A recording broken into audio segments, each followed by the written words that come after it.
abilities to face the new normal with confidence. In today's episode, we will be exploring the topic repositioning with confidence for the new normal. I would like to welcome on board and introduce Mrs. Gaini Dialvis as the moderator to the webinar. Mrs. Dialvis is the Global Chairperson of Women in Logistics and Transport. She was the former Director of Customer Service, Unilever Sri Lanka, and the first female Director for Supply Chain and the first Global Lead Auditor appointed from South Asia in Unilever.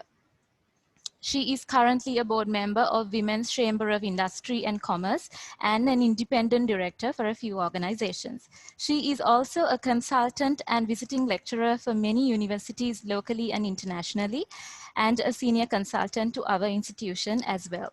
Before we begin, I'd like to draw the attention of the audience to the chat box in the Zoom application.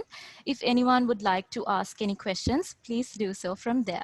Madam, I cordially invite you to take on the session and introduce our distinguished panelists to the audience.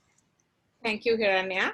I think it's a privilege again to be part of this series of webinars that has been curated by Miloda Academy of Financial Services.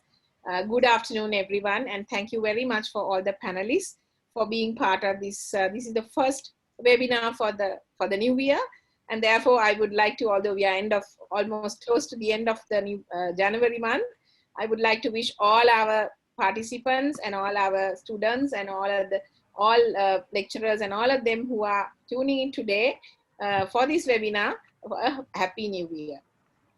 And as Hiranya also mentioned, this is the third of the series of webinars on the theme Life with New Normal that the Miloda has organized.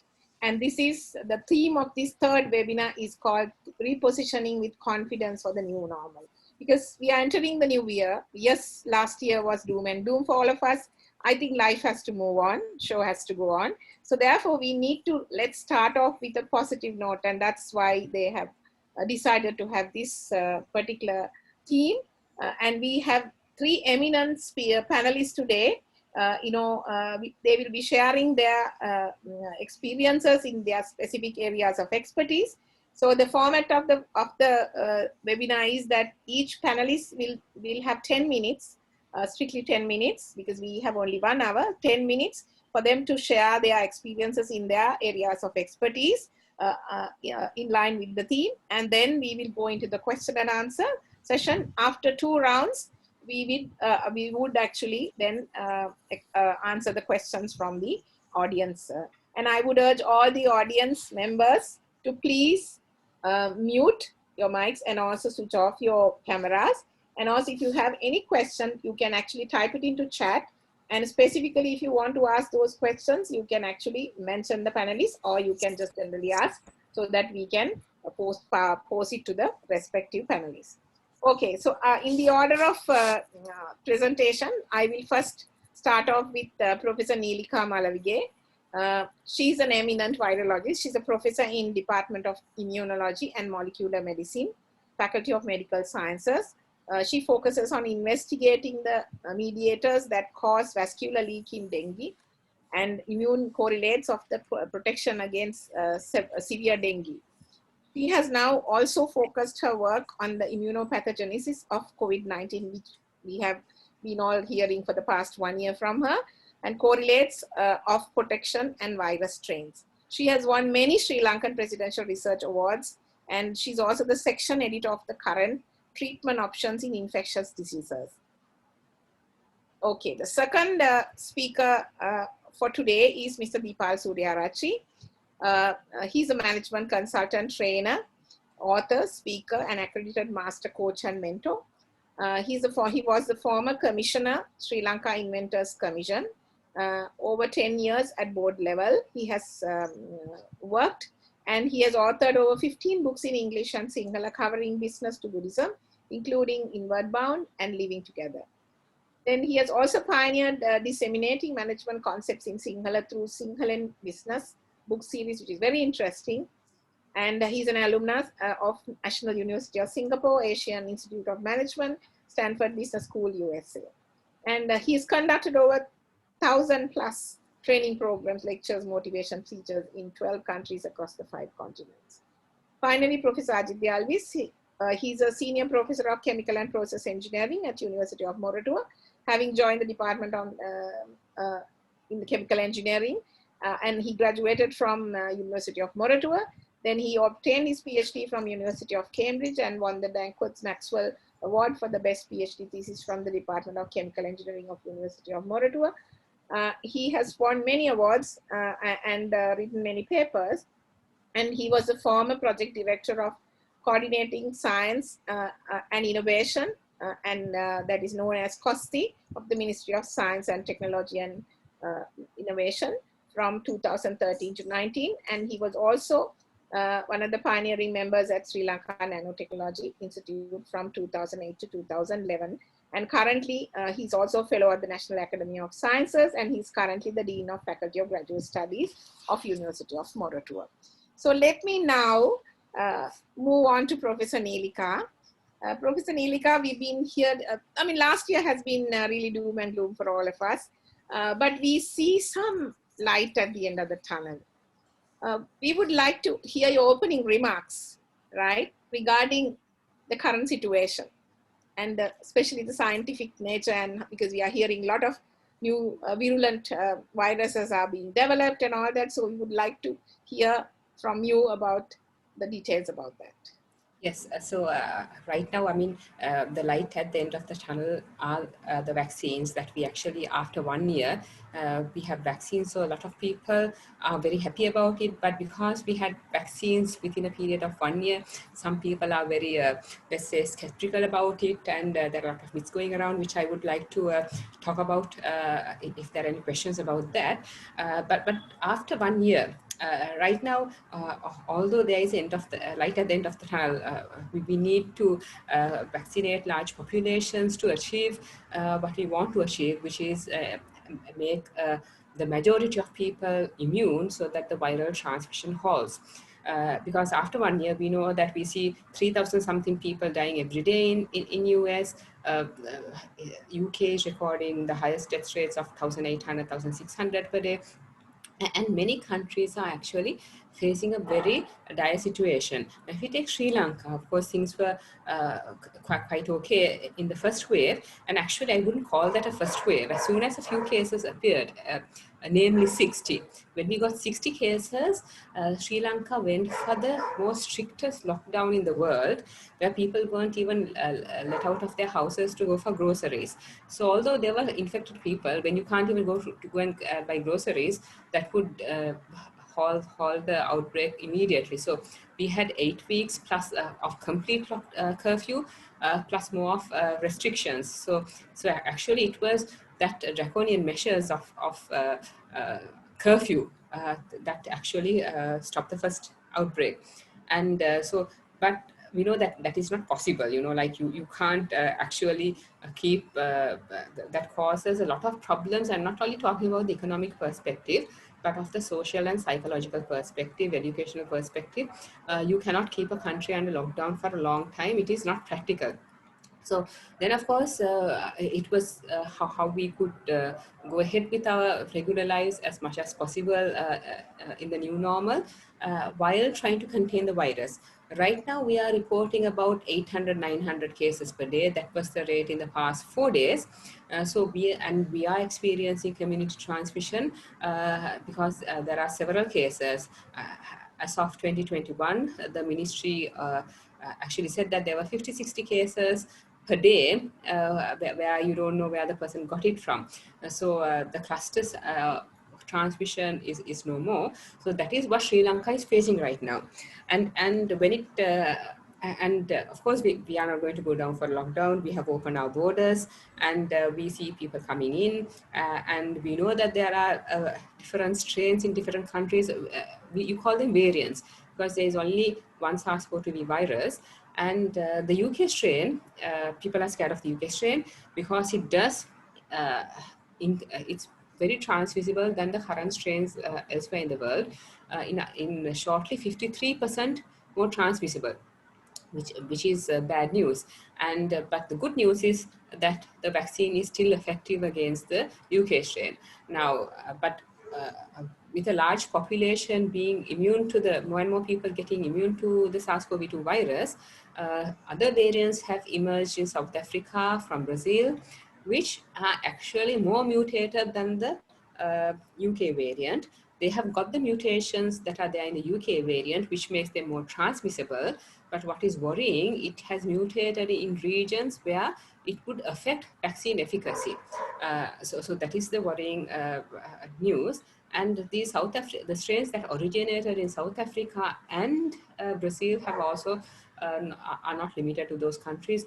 With international travel going on, they have also spread to other countries. So this is the situation we are seeing, and the reason we need to immunize as fast as possible, as much as possible, is if we do it halfway, then you have a population that is immune and then a population that is non-immune. So the virus keeps spreading, and then there is a higher chance of mutating, which viruses do.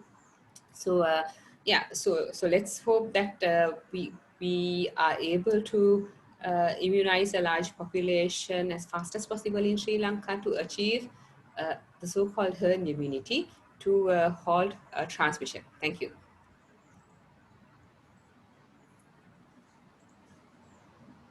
Thank you, Professor. I think I learned something today. Okay, we'll ask more questions later on. So Deepal, over to you now. Share your point of view. Yeah, thanks for inviting me for this discussion. It's interesting to be sandwiched between two eminent scientists, right? Somebody who doesn't know anything about science. I would like to look at it from three perspectives: one at a national level, and at organizational level, and societal or individual level. If you reflect the first wave, however you call it, there are a lot of positives that we saw as a nation, right? And then, for example, we came for a lockdown. Probably we took too much of a tough decision, but somehow we could see at that stage there was the voices of the experts were prevalent. And there was a shared purpose. Now, this was a time where we didn't have a parliament, but we had only the cabinet. And there was somehow they managed to get this whole thing to people to believe that we are part of the solution. So you could see various people inventing so many things, robotics to take the food into the hospitals, and organizations came forward when they heard the ICU beds are in short supply. They started making ICU beds, started figuring out how to multiply the use of ventilators, and so many things were happening. There was, in the crisis, there was enthusiasm. But of course, there were a lot of miscalculated decisions which completely disrupted the natural supply chain, which is your area, and in fact, I sent some proposals saying, allow the normal, ground level supply chain to continue, because that happens. They have their own logic. You cannot superimpose things. Then, more importantly, towards the by about second month, there was very coherent, consistent, credible communications. So we could hear, people started believing. At the beginning, there was a lot of social media-based misinformation, but I think the government did a very good thing by getting good communications. So people became part of the solutions. Then came the election season. Then what happens was they put the guard down. For example, there was this famous funeral where everybody went without any control. And then they wanted a way to say that we have done that, there's nothing, and it is safe, and they wanted to have the political meetings. Now, in this process, we reduced our attention, the danger. It is just like during the war. When the moment a few bombs go off, then we remember, how we were very vigilant, and after a few weeks, we again go back to the same thing. That's what happened. And then, because in the first, that focused attention, the government said, okay, we have the answer, let's give it. But now in this current situation, as a citizen, what I see is they have lost that tacit knowledge. A lot of people who were at that time are no more. So it means whatever the tacit knowledge they gathered in doing that first round is gone. And secondly, you can see there is a lot of power politics and the business interest feeding into this whole system. I mean, there are three ministers dealing with health. There's a minister of health, there's a minister for corona, there's a minister for medicine. And then on TV, we hear 3-4 people coming and talking. One person says, yeah, it's okay, but it's okay, not okay. Then somebody comes and plays a very gloomy picture. So as a result, its whole communication strategy is completely falling apart and people don't believe. And then while for some, there's looks like, if you are able, if you are connected, then you have a different way of being treated. And if you are an ordinary person, then it's a different way of being treated. So as a result, this breaking down of governance process, right? People's responsibility part has now, it's a mixed thing. You may see people wearing masks, but whether we are really doing that. And secondly, now, at the beginning, when with few numbers, government could possibly take care of all the asymptomatic positive cases.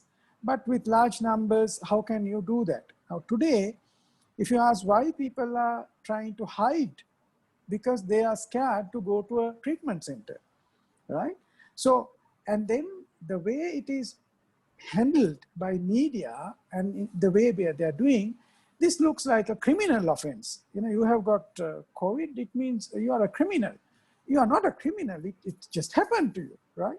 So there is a major perception mistake that need to be looked at. And then, whatever said and done, I think we have come to a state, we will hear more from the learned professor in the next rounds. We get to learn to live with this invisible enemy around us. So we need to revisit our entire behavioral patterns. And thirdly, I would like to discuss probably at the later points, we discovered a lot of positive things which are relevant for government and to organizations, especially the way we work things. So I think we need to build on those. And what I foresee is we will go through a period of uncertainty and things like that. But the new situation will not be the one that was before. So there should be, there can be a completely a new normal in a way, right? For example, organizations discovered so much of fat was there in organizations, and they suddenly realized you can make it much leaner. And if the government really looks at it, I think they can completely revamp the entire government service distribution and refocus on some of these areas. Like, for example, we are fortunate, the public health service is good. So I think going forward, they should strengthen the public health service and things like that. So individually, how we want to do, and some of the lessons that from places like you want me to look for New Zealand and places like that. I think there are some very interesting lessons that we can share. I have about 2 minutes. I'll just quickly, I found a very well-researched document on the New Zealand experience. So they started by saying success was, they fostered a shared purpose. Principle was minimize harm to lives and livelihoods. So there's a principle, overarching principle. And then 3 key leadership practices. One is be led by expertise, follow the science, use facts and evidence, listen to advice from relevant experts. Now we say we did that in the wave one, but now it's a little bit of a wishy-washy thing. Then mobilize collective effort, right? Even in Sri Lanka, in the first move, lot of collective effort, inform and educate, and you got people coming on board, and then there was a lot of communications. Third one is enable coping. Now, how do various groups of people cope with this? Enable planning, build relevant knowledge and skills, enable sense making, you know, have some kindness, develop creative responses. So that's was there. I think somehow we either thought after the first wave, don't worry, we are all right, right? Or our priorities got changed, right? Something like that happened. So that's why we are in a bit of a thing. If you ask the man on the street today, he is not confident. So this is a very bad situation to be. And for example, say home quarantining, right? Is in the public domain, is there a list of things that people need to know? What does it mean to be home quarantined? Simple things, right? So I think there are a lot of things that we can do because we are going to be with this invisible threat for at least 1.5 years from now, minimum, right? Whatever said and done. I don't know, that's my guess. Probably I wish I should be wrong, you know. We want to get out. Thank you, Deepal. I think those are good insights. I think we will dwell a little bit deeper into that later on, because what is important for us is to learn from it and move forward and pick up. We can steal things with pride, actually, too, from island nations like those, like in New Zealand. Okay, let me now move on to Professor Ajit Alvis. I would like you to now share your opening remarks, please. Thank you, Miloda, for the invitation extended to be part. It's very interesting with, of course, Professor Neelika and then Deepal, two towers, I believe, in this situation in two different ways. But my opening concept ideas would be like, we need to learn fast. We need to be dynamic. And I suppose Miloda as a training grounds for Sri Lankan public service, think you need to take that that aspect of dynamism into the input into the decision-making process. That's where we have probably gone wrong. And I think Deepal alluded to that in quite a few ways, right? I remember the early, at the stage, taking from a fairly a technology approach, we knew about the virus. Actually, we had a lot of information received ahead of actually before we faced the scenario, right? There was from Wuhan, there was a lot of lessons. It moved on to the Europe, there are a lot of lessons, right? So when it came to Sri Lanka, in a way, there are a lot of pre-understanding that has already been generated, even though there was a novel virus. And then we identified that we were not really having some of the things that we should be having. For instance, coming from a very, when you look at a service mindset, we were lacking chlorine. And we know we don't have isopropyl alcohol. And we were having issues with even the swabs that we were to do the testing. Now that all boils down to a certain aspect of understanding what's in store for you and having the economic resilience, the basis to drive the economy for the betterment of the people, the humans, I mean our society, the citizens. Are we equipped? And that comes from the resilience, and that comes from the knowledge, but then the set of policies that you have followed ahead of to that situation. Then only we are capable of even addressing what we may say as a black swan situation. We talked about COVID scenario as a black swan situation, once in 100 times scenario. Yet how we responded. I mean, Deepal said about New Zealand, and we see some countries. I mean, to me, and I take the example of Vietnam. Right? Vietnam, even if you take the SARS-1, came out of the kind of like the closed out scenario. And we know now they are now testing even their own vaccines in clinical phase 1 trials. And they had the testing of the antigen test, I mean, at a very early stage. So they have gone, they have really grown up in the economy, and the way to tackle these things, come what may, that resilience is there.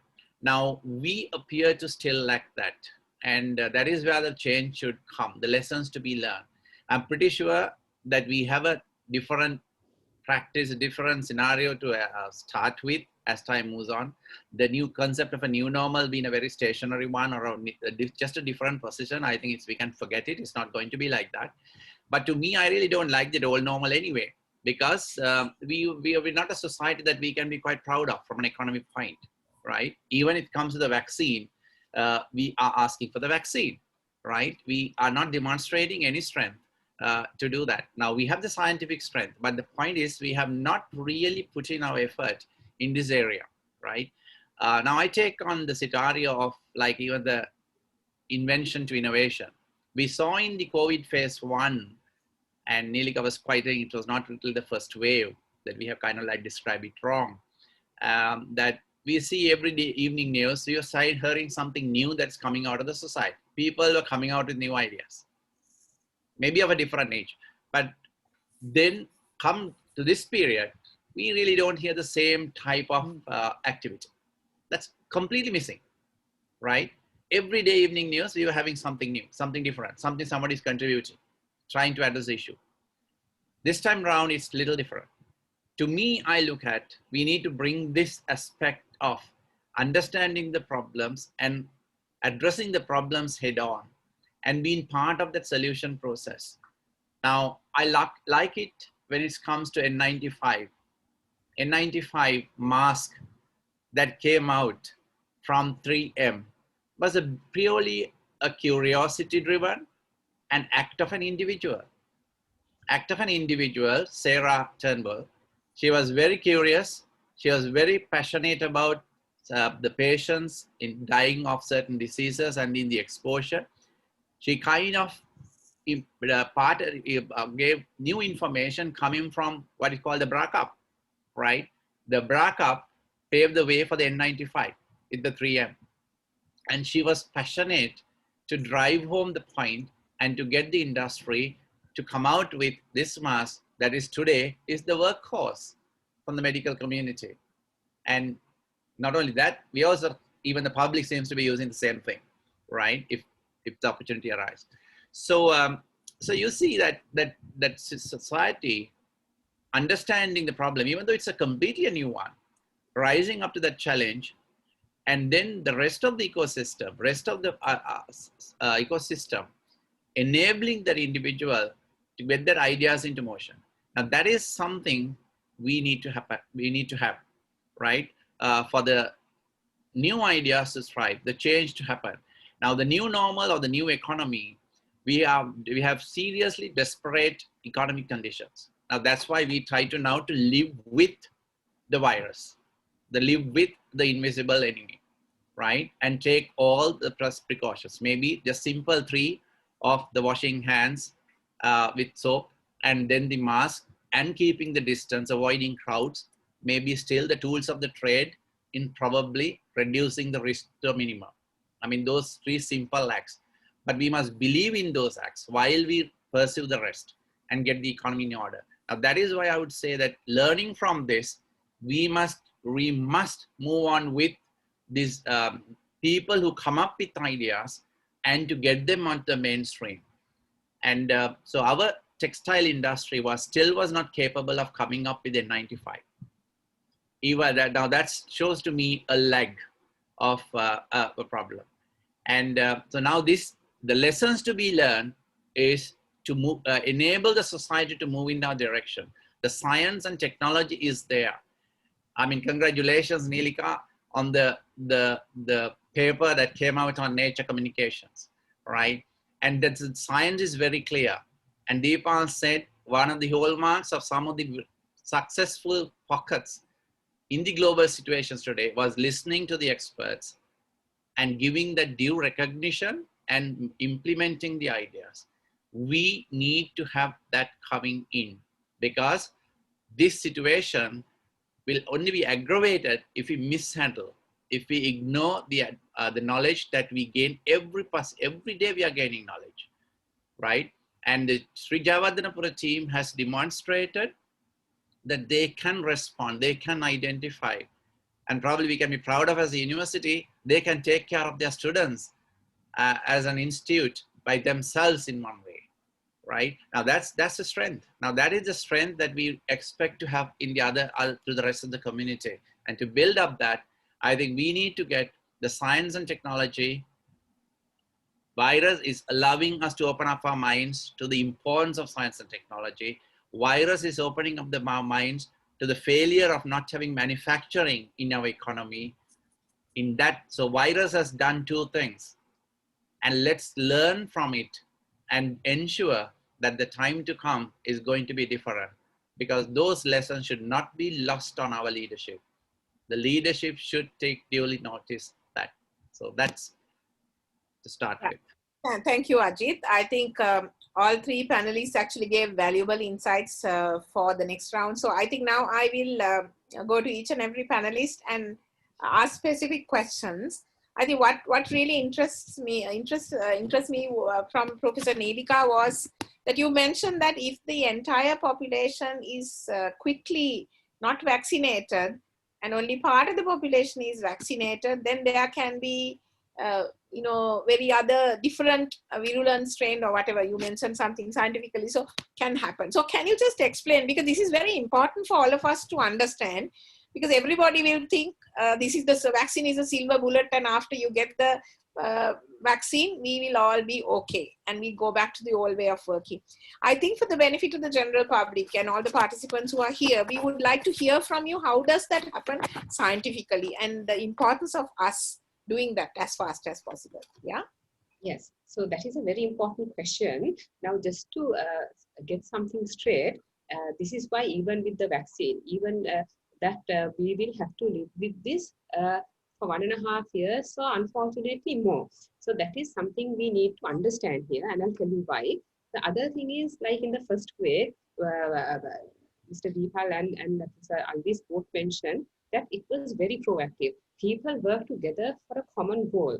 But what has happened here is, I mean, general public are not Montessori kids. So when you have a, like when you have that sort of, like you do this, you have to do this, and sort of a nanny idea, like this is what you should do. If you don't do this, you will be punished, sort of thing. Adults don't sort of, let's say, cooperate. You see, and even isolation and quarantine. I believe most people, if they are actually told the value of it and given the proper message, they would cooperate and do that.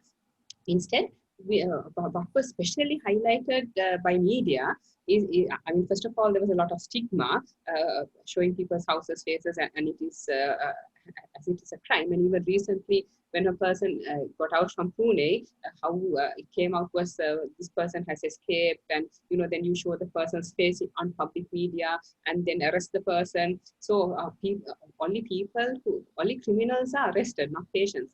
So all these things were very negative. So the public faith was lost in the system, and of course a lot of public cooperation was lost. And coming to innovation, I mean, a lot of innovation was done during this second wave as well, but I think they were put out in the wrong way, or it was not the right type of innovation you're talking about here. I don't think none of us are talking about the pannier innovation. Okay. Okay, and the reticular pannier innovation. Okay, and how these things were put out, tested. So the innovation was taken to a completely different level than what you would expect from like a responsible, I don't know, whoever. Okay, so innovation was there, but it came out in a very wrong manner, and completely unscientific. So science, it killed science. Science died. So there was this conversation about Western science, Eastern science, and all the scientists just gave up, and okay, and so the actual capable people just went into hiding because of all the issues that happened. Now coming to the question of why this is, if we don't vaccinate enough people, but very soon, why we get the virus spreading is, the main aim of a virus is just another organism, right? So the main aim is to spread and infect as much as possible and reproduce. I mean, that reproduction is the main aim of any organism, and that's what drives it. So when you immunize everybody, let's say a so-called herd immunity to prevent spread, then even if the virus wants to reproduce and spread, it is unable to do so. But when you immunize, let's say 50% of the target population to reduce transmission, then you have 50% who are able to spread the virus.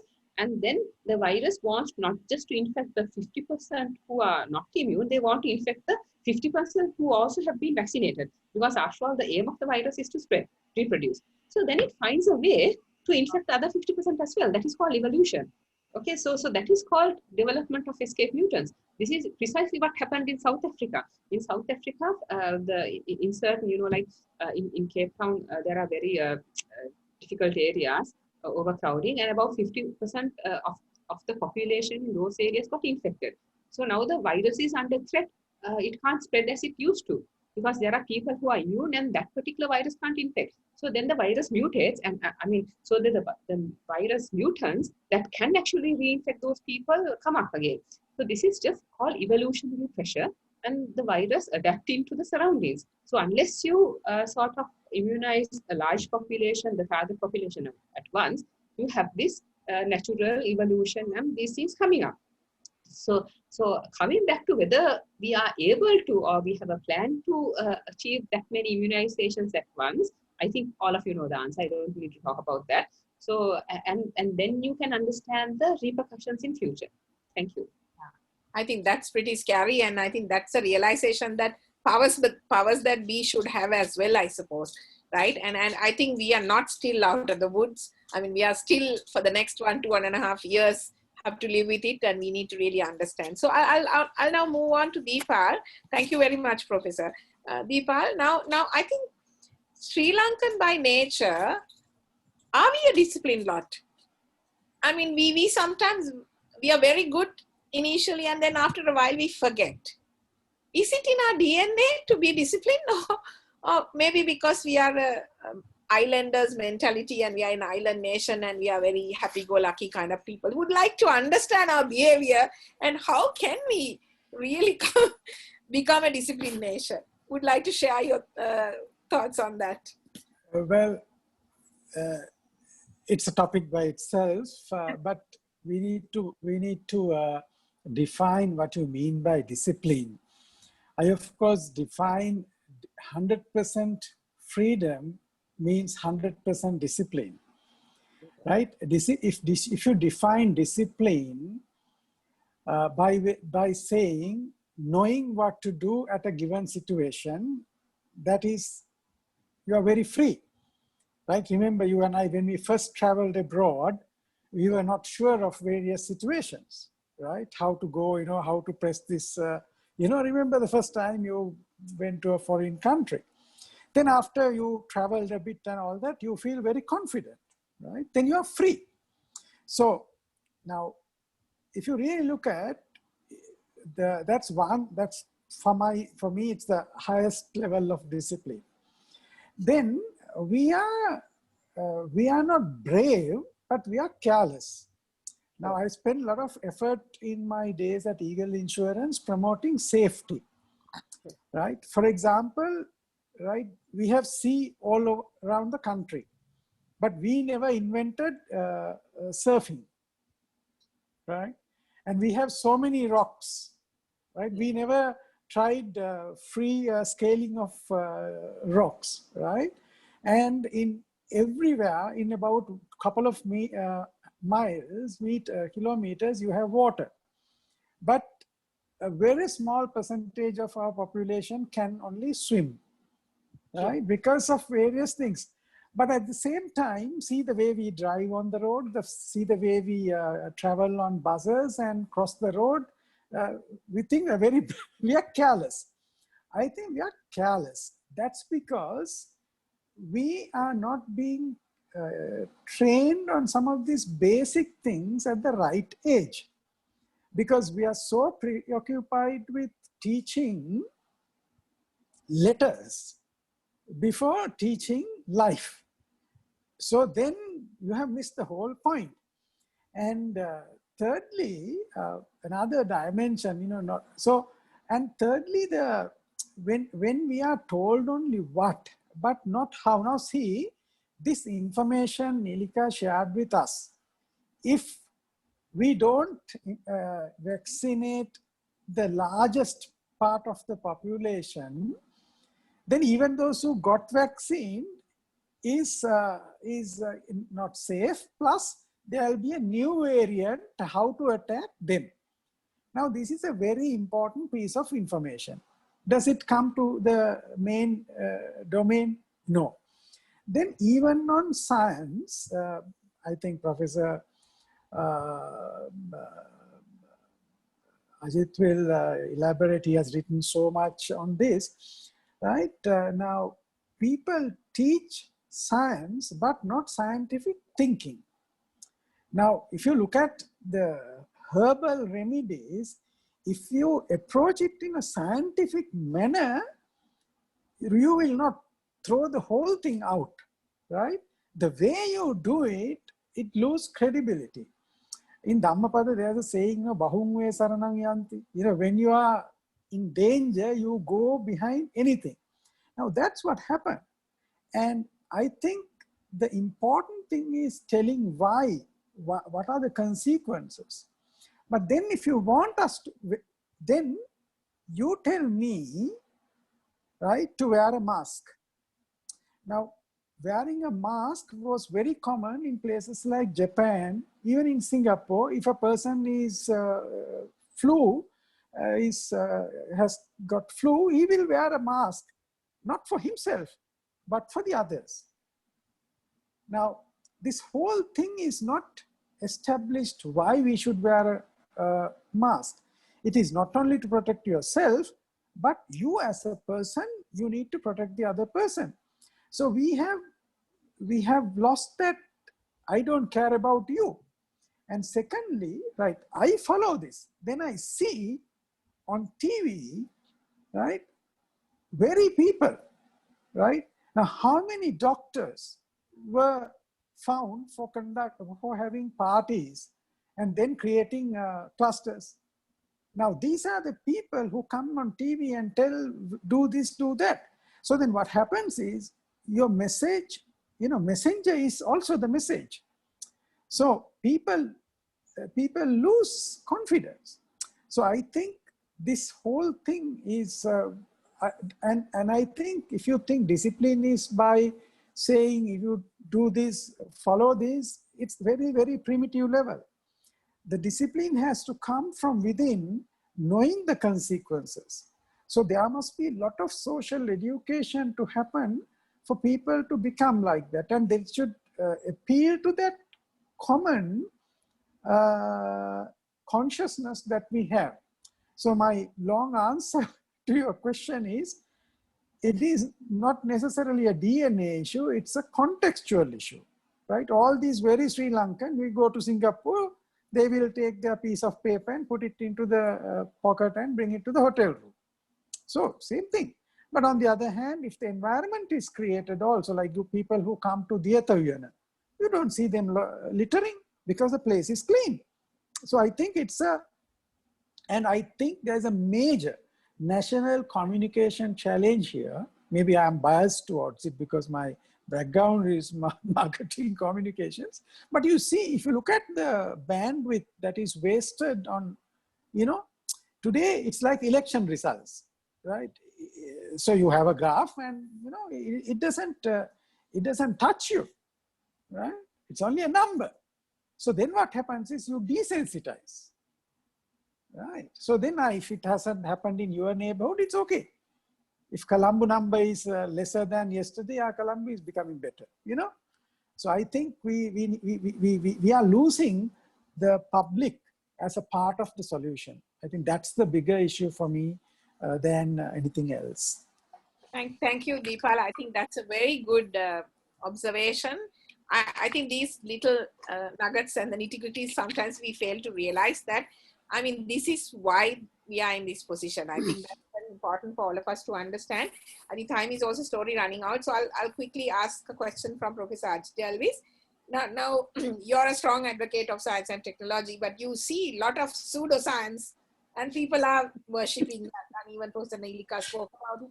How can we come out of this in this country? What is it that we need to do to get out of this real mess?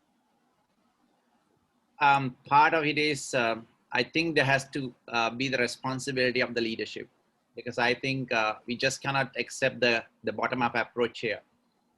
The education is key, and we as a nation has shown that we are fast losing science catchment. Sri Lanka current education scene, if you look at, we are heavily onto non-science. This is not taking non-science as not value, but what I'm saying is the scientific literacy is very important. Even in the arts and commerce, we have a subject called logic and scientific method. But it's very interesting. We teach the part of the logic, but we don't teach the part of scientific method maybe, or the emphasis is not there to that extent. So we need this scientific literacy coming into the society, which is now so far been escaping from the school system. And that I think is partly to be blamed. And I think Deepal mentioned the fact that why this pseudoscience, because in a way we are getting kind of desperate, because we are losing what we are used to. And we somehow or other want to go back to that normal, that use where we are so comfortable with.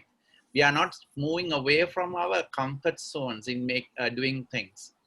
And this is another big issue in Sri Lanka, perhaps, because though we have so much to offer, we have not realized any more or less anything out of those resources and the stuff that we have, that we possess.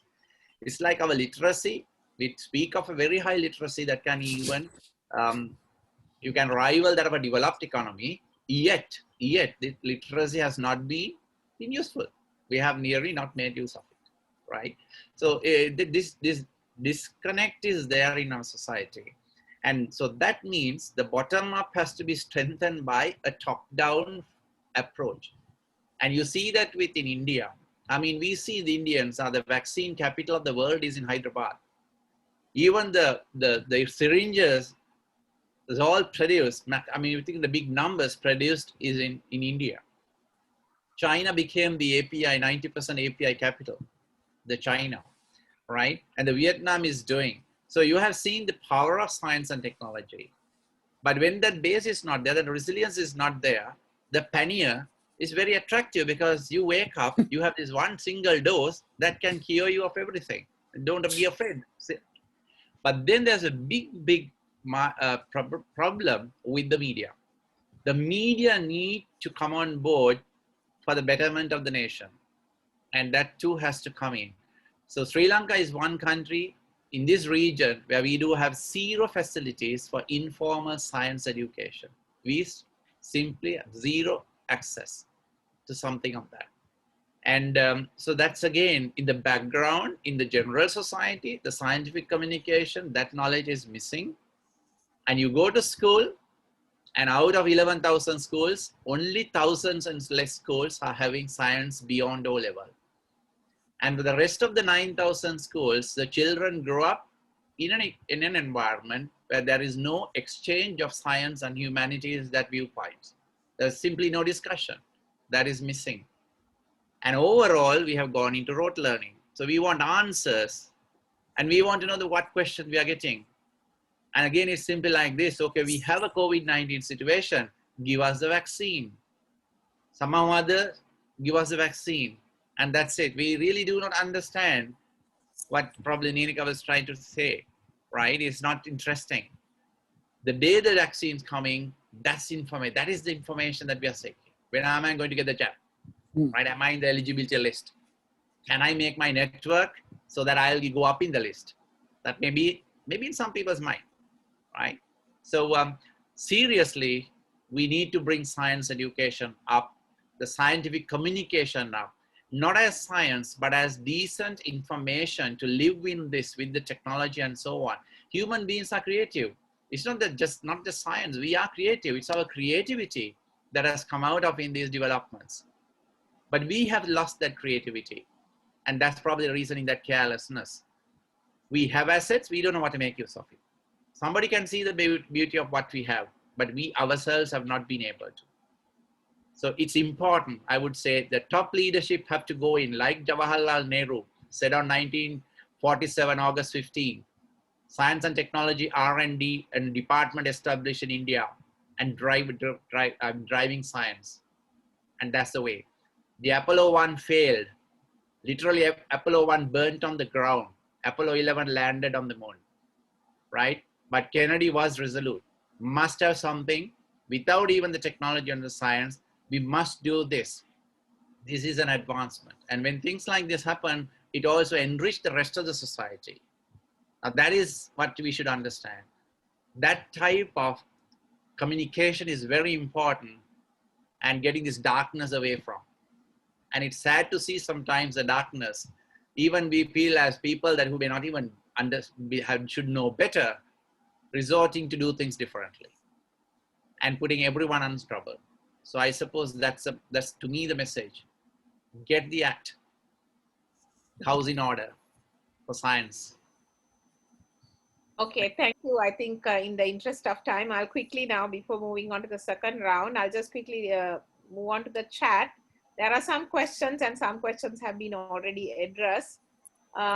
One question from a participant, Tanuja, is asking, how do we look at things differently in the new normal? How do we build up the innovative thinking? I think that was addressed. Will the vaccine cure the type of COVID-19 virus strains? I think that also Professor Nilika addressed. Then there is another question, okay, specific names and all that. I think I will just not answer that question. I mean, take that question. But then I think what is important, when will the vaccine be administered in Sri Lanka? Will the vaccine be given only to the most vulnerable or appropriate? If you can share your thoughts in this regard. Yeah, Would you like to talk about that, Professor Nilika? Yeah, so the vaccine was given approval last Friday, so that is coming sort of end of next week. 500,000 doses for, that means 250,000 people. So that has been planned to give to the healthcare workers and the frontline workers, because right now, apart from COVID, I mean, COVID is not the only problem in Sri Lanka. There are a lot of other problems, and we see a lot of other patients being neglected and death rates because of other illnesses, and because frontline staff are just scared. Sometimes to handle patients, and even people during deliveries who come to deliver babies, if they're positive, then the frontline staff are cared, and certain issues with that. So it is very important that you get the cooperation of the frontline workers, that they are unafraid to work and help the general public. So this is why they are being given first, and of course when they get positive, they are not treated any differently than a man on the road, which is being dragged, like taken to a treatment center. So then there's a lot of resentment, like you work so hard, you put yourself in front, and then if something happens, this is what you get, sort of thing. So by immunizing the frontline workers, you sort of get rid of that. The next line is the old individuals, those who are over 60 years old, because if you look at all the mortality rates, it is age is the most important risk factor, followed by comorbidities like kidney disease, diabetes. So and you very well know that until this wave came, we hardly had any deaths. That is because we had a Navy cluster, and we know that they are fit young people. So fit young people having COVID is not an issue. And even in the beginning of the second wave, we had it in factories, and in factory workers are again usually younger individuals who are not likely to show much symptoms or get severe illness. It's only when it goes into the community, infecting the vulnerable, that you see the issues. So one important thing is that, so when we get more vaccines, so I'm just telling you the order, the healthcare workers, the elderly individuals above 60, then individuals less than 60 who have comorbidities such as diabetes, kidney disease, and so on. And the next individuals would be those working in factories and economic centers who drive the economy. So it will be factory workers, the ports and that sort of individuals. And then only individuals over, I believe, 25 years will be immunized. It is absolutely no the vaccines have not been tried on children less than 18, because children less than 18, if they get COVID, that is fine. You know, people are not worried about children. So that is the vaccine, or hierarchical order. But when this will come, I know this the Covishield vaccine from India is coming sort of end of next week. Other timelines, I have no idea. Thank you. So, Professor, that is AstraZeneca. AstraZeneca. Yeah, it is a vaccine developed by University of Oxford, and then which is manufactured by AstraZeneca. But then it gave license to several sites, 8 sites in the world to immunize people. So the Serum Institute is one of those places. Okay, there is another question asking, will the vaccine cure all the type of COVID-19 virus strains? I mean, you touched a little bit on that, but you want me to answer that? So basically, the vaccines do work against the UK viral strains, and the majority of all the virus variants there in the world. It has not been tested on the South African and the Brazilian viral strains. We don't have enough data to say whether it works or not, because the vaccines were just rolled out end of December.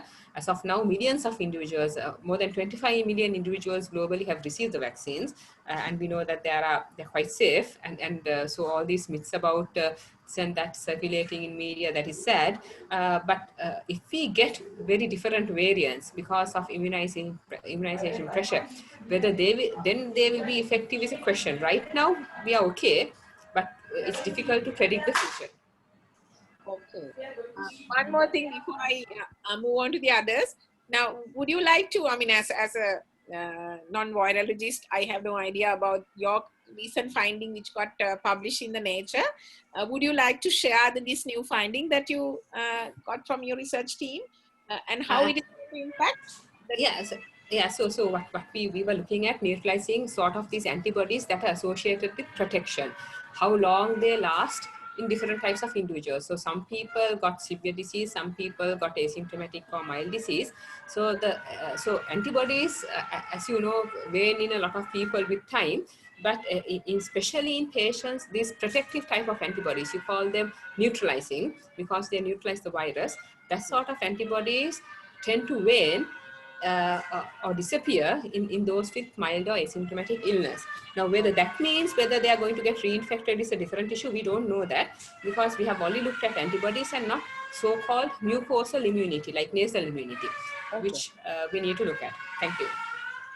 Okay. Thank you so much. I think that's quite an achievement. It's not easy to get it published in Nature Journal and all that. Okay, I think we are almost coming closer to the closing time. But I have one more question from Deepal. Deepal, you are an expert. I mean, I've heard a lot about how you, train people on mindfulness and, living in the moment and all that.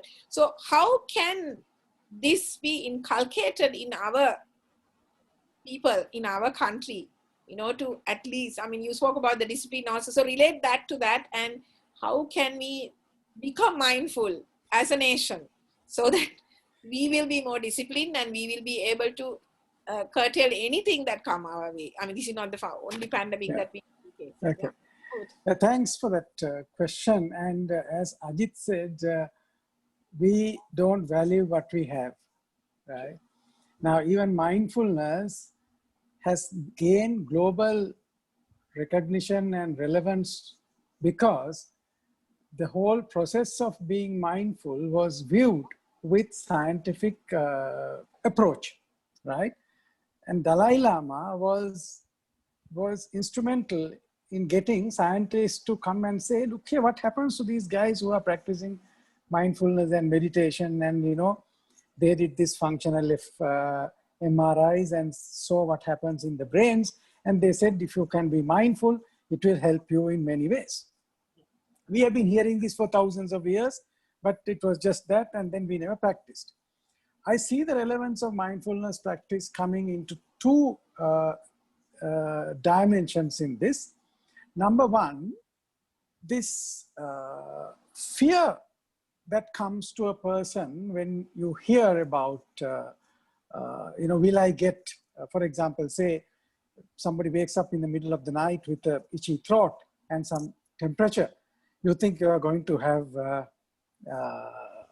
COVID. And then you develop this whole strain of thoughts that is creating stress and things like that. So if you practice mindfulness, you know that this is my mind creating this horror movie, and I'm the director of this movie. I know I need not to be the viewer of this movie. You know, I don't have to get into the audience. And then you can start saying, okay, right, this is my imagination. So once you know that, you act differently. That is one.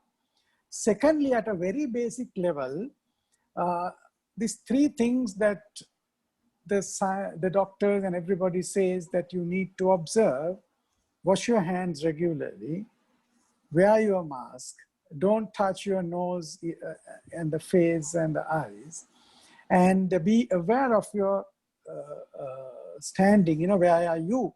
So if you just practice basic mindfulness, then you try to bring this consciousness of here I am kind of thing.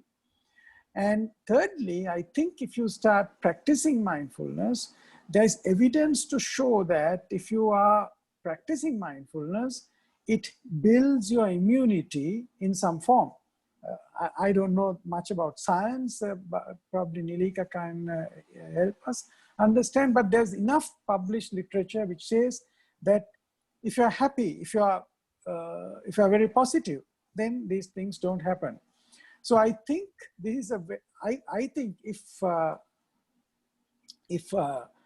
then pure chanting, if people start practicing living mindfully, that will give far better protection than believing in these things. And another dimension that I always want to support with Professor Ajit has been saying, it is very unfortunate that we don't get scientific thinking into the common people's discussion. There are so many things that we can do, and I invite, if possible, some scientists to start some YouTube channels, because this media will never do this, because it doesn't, you know, you will have a bigger crowd watching these Nakshastra coming and telling the same thing on every Monday, right? But if young people, and if the people's problems can be explained through science, I mean, when we were young, I remember when Professor Carlo was there, you know, when they said that, you know, how you can walk across this burning charcoal, if you go within 3 seconds in every village, just like painting of those walls, people started Ginipagan across the country, right? It is not throwing away the things, but even these Ayurvedic things, I'm sure we can use scientific methods to test before go and say, Bayanatu abunna, right? I mean, I don't think we may have to go through these animal tests because of the chemicals. These things have been given to people for millennia, like from Kottamalli and all these things. But now you have to use scientific method to say, will this concoction work? So you can go into human trials. After that only should one say, okay, this improves your immunity or not. Now, without doing that, we just go and say, you know, all these things. I think these are done again with interested people to prevent people looking at, I think Professor Ajit touched a very important point, because you don't ask all these questions, as he's rightly said, people's question is, okay, is this vaccine good? Can I get it for me? Right? Can I get it before somebody else? Do I know somebody? Right? But we haven't got that in between discussion, right? Now, why? Because that is a difficult discussion. Now, this is not the first time we are avoiding difficult discussions, right? Now, how many times you remember they could see that there is no water and that we were going to come for electrical, the power disruption, but they won't say that. You know, no, we will be able to. And then they hope so for some luck, we will have some rain. And in many occasions, we have had luck. But we are not willing to tell, look here, we have a problem. This is what we need to do. This is what is your role. I think, unfortunately, this whole thing boils to leaders being authentic and telling people this is the real situation. Right now we are in a situation we need people's support. Then people become part of the problem. So I think if you are mindful at an individual level and practicing it, I think we all have some benefits than what we are going to be now. Professor Nilika, again another question. I think 2-3 questions in the same area, on the same area. I think I'll ask this question because the person asks about your thoughts about resorting to only cremation without method when performing funeral rites of an infection. Can the virus from a dead body spread? So I think the science is very clear there. This is why I would say all the infectious diseases authorities in the world, starting from the WHO, CDC to you name it, every infectious disease scientific body has given their very clear guidance on this, whether how body should be handled, whether they're infectious or not. So I think there is nothing to discuss because the guidance and everybody makes evidence-based decisions like people make for vaccines, on treatment, for everything. The evidence is out there. So I think everybody does know the answer to the question, although we are talking about it. Thank you. Okay, again, we are evading the question by powers that be. I think that's where the problem lies in this country. We don't confront the issue and we are creating more problems. I think that's what we are. I mean, we need to be bold enough to take the right decision in our country. So that's one thing. So, okay, now time is running out. So I'll quickly move on to Professor Alvis. What do you advise to our educators in this country to promote this scientific thinking? How would you want it to be done, at least in a small way at least? Well, we have a situation that we have to face anyway in moving forward. There's no question of hiding. We don't have that choice, and we have to move it with the facing the situation. And so the situation is opening up with quite a few issues. Even if you take the issue of burial versus cremation, versus vaccination versus non-vaccination, there are comments from even coming from France. France is the most vaccine skeptic country now in the world, in this EU zone. It said for totally wrong reasons. I mean, this is the interesting point. When a situation escapes the people's mindset over a period of time, when they have not seen it, when they have just been exposed to a reality, they have just accept that situation for granted. They don't see the strength of knowledge behind that process that have led them to this development. So as a result, they see the end result, but they don't see the situation leading to that situation. So there's lack of understanding. That means we have stopped communicating, we have stopped educating people, the populace, on what they should do and what they should know. And even in now facing this situation, we have quite a number of issues where we can use to strengthen the population to face up. Because this is not maybe one issue that we may go through this and come out again, but there may be a more chronic one facing us, like the climate change. And seriously, the climate change, we really need to have the society behind us in doing things. It's not a big country versus a small country, right? All of us in this one planet. So it's again a very scientific approach that we have to take. Even curbing our attitude, I mean, like our consumption patterns and so on. As Deepal said, the mindfulness, and we say the fourth industrial revolution that we are now going through is neurotechnology. And there's a wonderful combination of computing and be trying to understand. And there's a lot of things. And we would say that the most happy person has been like this functional MRI has been done. It's been shown with brainwave analysis that how this happiness and all that is also from science point of view. And I think we should strengthen this communication to the public in a very I won't say use the word forceful, but a continuous manner. And it has to be happen from the young ages now.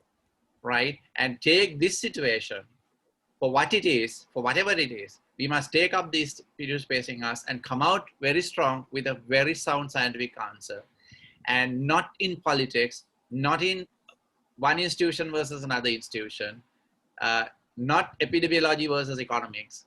I think we need to come differently, and this is an opportunity. I would not lose this opportunity to strengthen the society with a forceful communication, with evidence-based Thank and you. positive.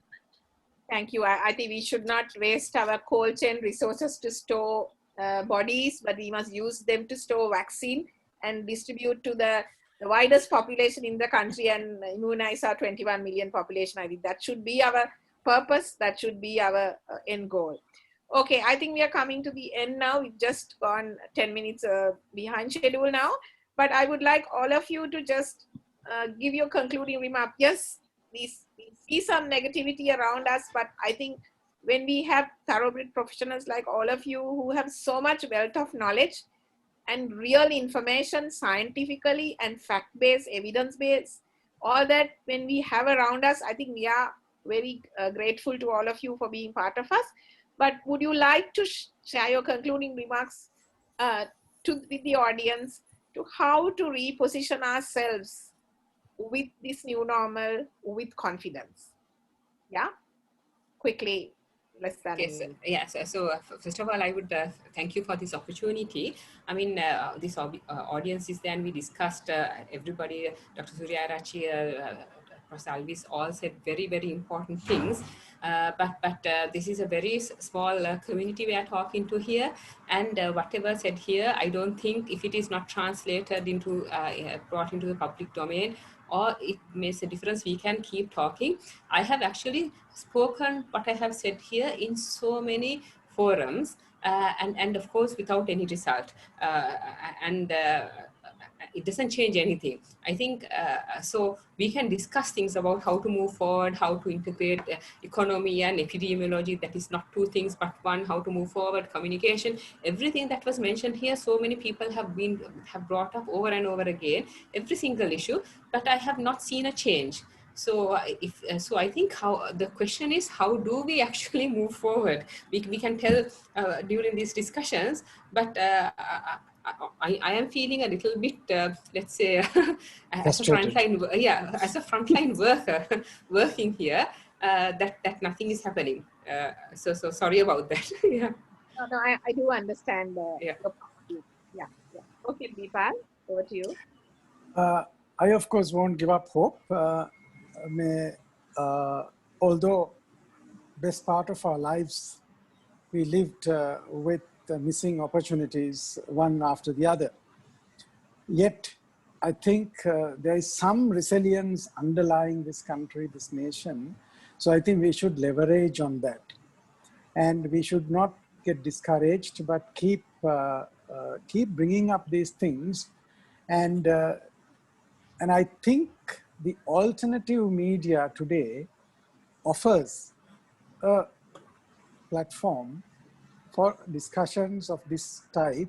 And I think we need to take it into Sinhala and Tamil if possible, because once these things are taken to the people at that level, they are far more intelligent than these people. I think what unfortunately has happened is in the name of democracy, what we are having is a niche marketing operators trying to capture market segments, right? So then you are trying to establish a market segment for you so that you have a voter base. So once your interest is that number one and country is not the number one, we have this problem. So I think now we need to keep pushing the national agenda, the country first, nation first, and people first. And as Professor Ajit says, if we want to move into the next challenges of the climate change and things like that, you can't pretend saying that government has all the answers and the knowledge. They don't have, but collectively people have. So therefore, I think we need to find every little opportunity to get this message into people and get people to come. And there's a lot of work that has to be done. But I think we have to now start talking to people, because talking to leaders doesn't help. Yes. But if people change, then they will change leadership. Thank you. Otherwise, they will keep choosing the same type of leaders for whom science doesn't make any sense. Thank you, Deepal. Very valuable. Professor Aditya. I will say something from scientific point that if we analyze our DNA, and which Nilika can do that and can probably show us, that there are no differences between us. We have got some very sad artificial constructs with A versus B and B versus C. And then we try to put in certain rituals in things. And unfortunately, that is created and is exploited by politics, which is again a non-science. And so I think the DNA analysis will show, the genome analytics show that how closer we are to each other. And it's not just across Sinhala or Muslim or Tamil, it even between Sri Lankans and Germans and even US, right? And again, stretching a little bit further, it may also show how closer we are to some of the animal species sharing the DNA. So it's very strongly that today's that knowledge is there. Second, getting that knowledge to our different languages that we have constructed. I think it's also not far away. I can flash the smartphone over something in English, and the day that I can read that automatically in Sinhala is not too far away. That is possible for many languages right now, but it will happen very soon. So the issue is, in the interim, we should not lose that interest in reading. That part is a killer, that we go back in the IQ, right? And I hope that will not happen. Sri Lanka is the lowest IQ nation in this part of the world at this stage. It's been demonstrated, unfortunately. And it's we need to understand the gravity of this and change.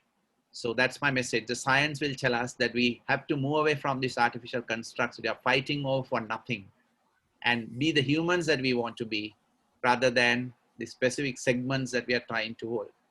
Thank you. Okay, thank you, all of you. I think all the panelists gave valuable insights. Thank you very much, and I learned a lot as well. I think according to chaos theory, the butterfly effect signifies a small change or shift in our thinking can influence a huge change in the way we do things for a positive outcome. I'm being positive as well, like Deepal, and I think it's all up to us. Rather than pointing a finger at somebody else, we can, if we change ourselves and we can create a small movement, you know, and then that we will be able to create a critical mass. And if we change ourselves, that we will select the right politicians to govern us, and then in turn the whole ecosystem will change as well. So with that, I would like to hand over to Miloda organizers, and thank you all of you for being with us today, and until we see you next time. And we will be having 2 more webinars in the series of the Life with New Normal. Thank you, everyone. Thank you. Thank you again. Thank you. Thank you. Yes, with that, we hope to come. Yes, with that, we have come to the end of the session. I take this opportunity to thank our distinguished panelists, Professor Nilika, Mr. Deepal, and Professor Ajit Dialvis, and our moderator, Mrs. Gaini Dialvis, for enlightening us with their knowledge. It was a wealth of information. We hope that the audience was inspired. Also, we request you to submit your feedback about the webinar. The link we have shared with you in the chat. A big thank you to Miloda team, who was instrumental in making this webinar a success. Last but not least, thank you to the audience who graced our webinar with your presence. We hope you will take some of the suggestions on board and look at things differently in the new normal. You can watch this recorded webinar on our Facebook page and YouTube channel. Moreover, stay in tune with the 4th episode of the webinar series happening in mid-February. We will let you know the details in time to come. Stay safe. Thank you.